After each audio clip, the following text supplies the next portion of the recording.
faz em 20 segundos. O Corinthians decidiu um campeonato. A ideia foi do Vanderlei. Quantos jogadores são necessários para ganhar um clássico? A escalação ainda não foi divulgada. O Luxemburgo já tentou com 12 e conseguiu com 10. Todo mundo procurando entender o que tá acontecendo. Neymar é pai ou filho do Corinthians? Você tá de brincadeira você falar isso aí. Qual foi o gol do Santos em cima do Corinthians que virou verso de Mano Brown? Salvador da final, salve o nosso Natal. Vou começar a te responder tudo isso agora, porque esse é o Cês Sabiam especial do clássico alvinegro. Clássico, inclusive, que é o mais antigo entre os grandes de São Paulo, com muita alternância no poder nessa história. Começa com 11-0 pro Corinthians em 1920, passa por 11 anos de invencibilidade de Santos de Pelé e chega até os dias modernos que vamos explorar aqui. A gente começa com um gol tão importante que virou verso na voz de Pedro Paulo, o maior poeta paulistano. Ele mesmo, Mano Brown.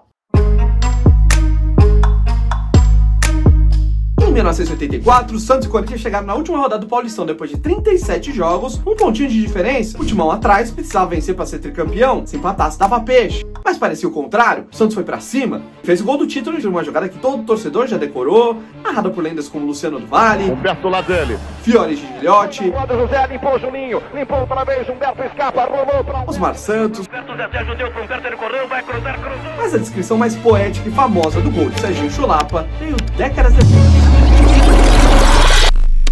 Aos 27, o silêncio canta excede, a explosão crioulo, o rei tem a sorte. Vida e morte no clássico, sim. Momento mágico pra mim, sofredor. Passe curto pelo meio, verde intermediária, alcança o meio esquerdo, vai a linha de fundo, a bola parte rasteira, cruza a pequena área aos pés do nosso herói, o sentido de tudo.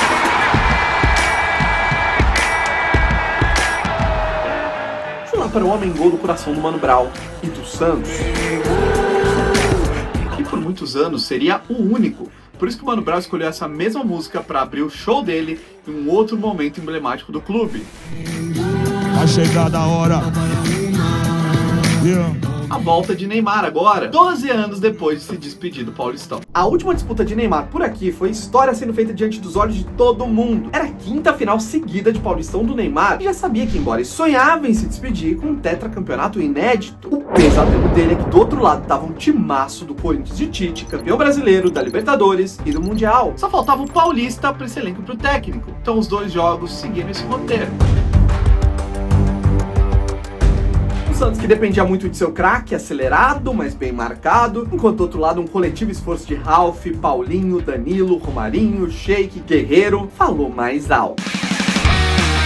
No primeiro jogo, 2-1 Corinthians no Pacaembu, Neymar e Paulo André acalorados. No seu último jogo para um Paulistão, Neymar teve a chance de comandar uma virada histórica, só que foi anulado pelo Corinthians de novo. Quem deu esperança pro Santos foi Cícero, mas Danilo empatou 2 minutos depois. O Corinthians, todo poderoso na Vila, acabou com o sonho do Tetra e encerrou uma era no Santos. No capítulo final de uma trilogia bem equilibrada das 3 finais de Neymar contra o Corinthians. Em 2009, a gente teve o Ronaldo levantando o troféu. 2 anos depois, em 2011, o menino Ney se vingando.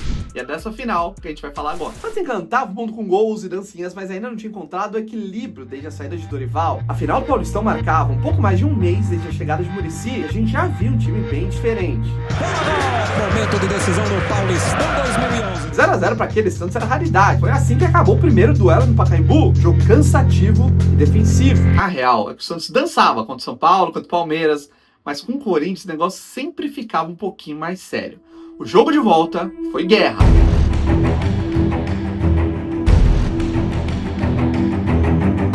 Essa névoa formada pela mistura da chuva e dos sinalizadores era o perfeito retrato da densidade do clássico. Foi esse clima que Arouca escolheu para marcar seu primeiro gol com a camisa do Santos depois de 1 ano e meio. O cruzamento foi do Zé Love, que não era só resenha, foi o garçom da decisão. Ele também serviu Neymar no gol do título e teve uma forcinha de Júlio César.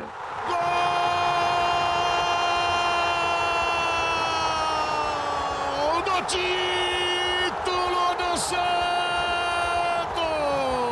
Bora então voltar no tempo e lembrar um outro momento iluminado de um craque na Vila Belmiro, um clássico alvinegro, um dos gols mais belos do estádio, reverenciado por Pelé, e foi de um corintiano. 11 de fevereiro de 96, primeiro clássico daquele Paulistão. O Rei tava lá pra prestigiar o filho Edinho, goleiro do Santos, que tinha a base do Brasileiro de 95 e fez 1-0 com um chutaço de Marcos Paulo no ângulo. Edmundo empatou e, como sempre, o jogo foi esquentando. Henrique do Corinthians foi expulso, Edmundo também. Pelo Santos foram pro chuveiro Jean e Marcos Paulo. 9 contra 9, sobrando espaço no campo, cenário ideal pra quem gosta e sabe. Eu tenho certeza que o Tupanzinho rolou essa bola sem imaginar o que tava pra acontecer.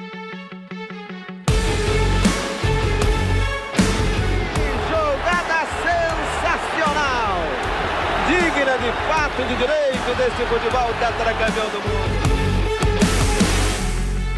O próprio Marcelinho disse que é o gol mais bonito da carreira, a fiel torcida já votou em enquete como o gol mais bonito da história do Corinthians, mas a honraria maior veio do Rei. Embora você tivesse feito isso em cima do meu filho.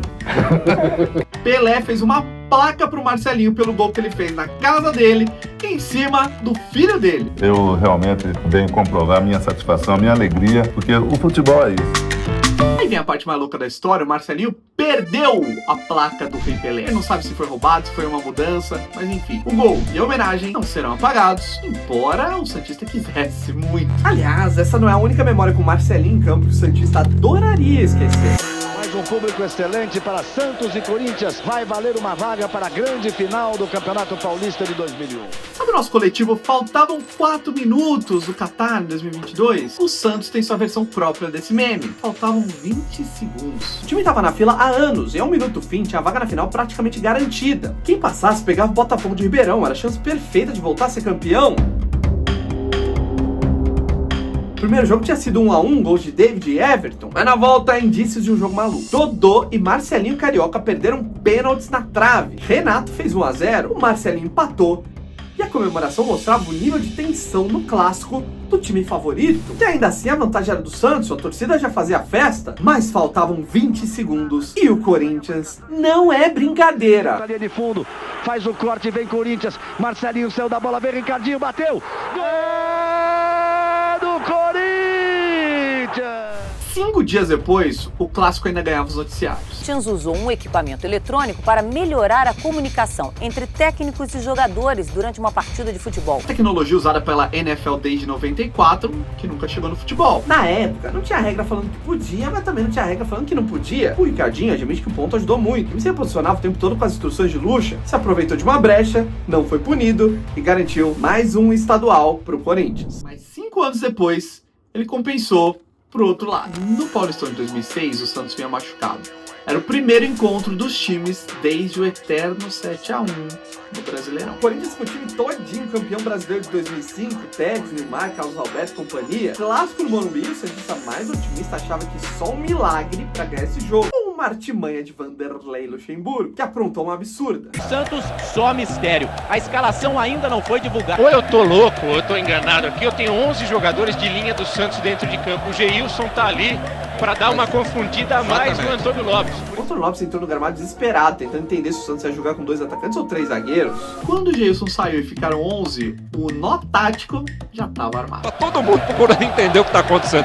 No mínimo, o Luxemburgo já conseguiu tumultuar o começo do clássico. Com 3 zagueiros, o Santos trancou a porta na cara das estrelas do Corinthians. A expulsão de Luiz Alberto parecia que ia desequilibrar, mas aí veio o elemento surpresa. O torcedor do Santos às vezes implica com o Geilson. O Santos conseguiu a vitória com o gol de Geilson, justo ele que começou no banco depois de confundir todo mundo. Esse foi o jogo mais importante da campanha do Santos, que acabou com o jejum de 22 anos sem título naquele Paulista. Clássicos extremamente intensos. Vocês sabiam de tudo isso? Se curtiu, compartilha com aquela pessoa que não perde um Corinthians e Santos. E conta pra gente nos comentários qual foi o clássico alvinegro que mais te marcou. E não esquece de se inscrever no canal do Paulistão, porque semana que vem tem mais história de clássico. Tamo junto.